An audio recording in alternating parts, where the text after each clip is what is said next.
Tšau, Olari siin. Eile õhtul tegin ühe siukse väikse katse. Ei pannud pirukasse muna. Õhtul, kui panin lapsi magama, siis tegin siukse katsetuse, et andsin ühele AI-le laste nimed, mingi teema kätte. Ütlesin, et see lugu võiks olla siukene õpetlik ja hariv ning armas ja paraja pikkusega, et sobiks ööjutuks. Ja üllatavalt ruttu kirjutas AI mulle täiesti normaalse siukse õhtujutu, kus oli siukene väikene probleemipüstitus, seal oli väikene teemaarendus ja lõpuks ka lahendus ja siis sealt eraldi toodi välja ka siuksed õpikohad, et mida siis, kuidas siis lapsed saaksid oma vastutustunnet ja üksteisest hoolimist, ka loomadest hoolimist nagu kasvatada.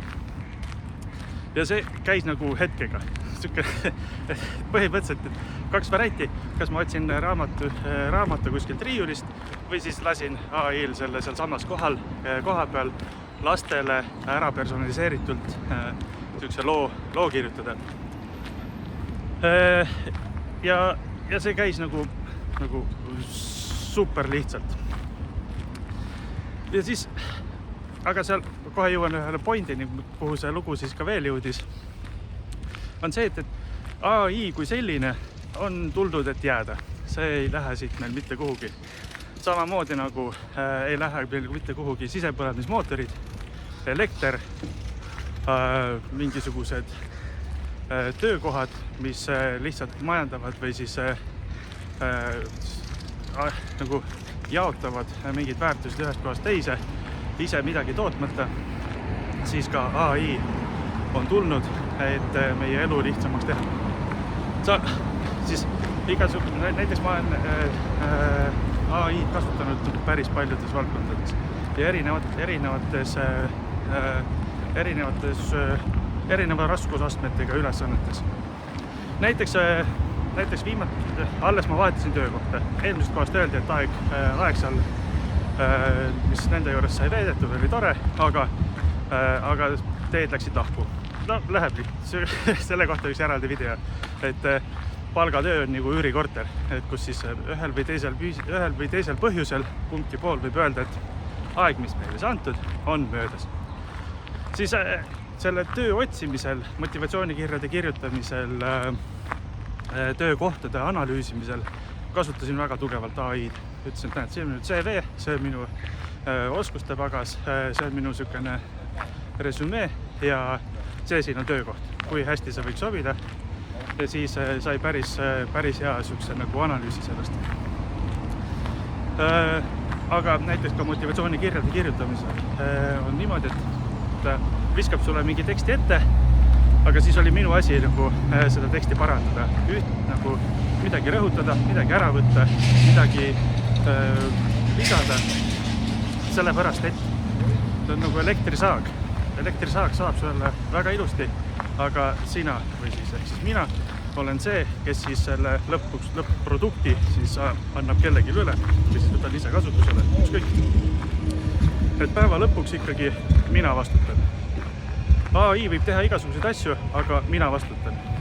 Et mis asi sealt nagu edasi läheb. Ja selles loos oli samamoodi. Need kaks õde, kes siis hoolitasid oma kasside eest, tegid siis lõpuks endale mingisuguse äpi, mis siis tuletas neile õigel ajal meelde, et millal kass tahab süüa, millal tahab juua, andis siukseid virtuaalseid stikereid, et premeerida hea töö eest. Aga päeva lõpuks on lapsed need, kes vastutavad selle eest, et kass saab süüa, mitte mingisugune äpp, rakendus, AI, mitte keegi. Ja see peab tulema seest poolt.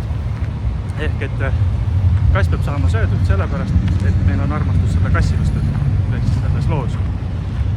Ja see ongi see minu tänane mõte, mida öelda, et ka pere eelarve äpis on sees kulude analüüsi niisugune nupp, kus siis ütled, et et AI-le, et kuule, näed sa, need on minu kulutused, et mis sa sellest arvad. Ja ta annab täiesti normaalse siukse ülevaate, et käid liiga palju poes, planeeri oma asju ette, sõidad ühistranspordiga, väga hea, jätka seda, aga kuskil investeerimisse sa ei ole teinud ühtegi panust, eks ju, et võib-olla sa võiksid selle peale ka mõelda. Ehk siis ta annab sulle mingisuguse tagasisidet, annab sulle mingi analüüsi, aga päeva lõpuks on selle rakenduse kasutaja see, kes siis lõpuks võtab oma need otsused ise vastutab oma tegevuste eest. Ja nii ongi, et kõik tööriistad, mis meil on toredad, aga päeva lõpuks igaüks vastutab oma asjade eest ise. No võt, siukse mõttega võiski selle tänase väikse sissekande lõpetada ja ütelda, et elu on ikka lahe ja AI saab meid aidata, aga ta kindlasti ei asenda inimese enda vastutust. Võt, kuulge aga praegu nii ja järgmiste mõteteni. Davai, tšau!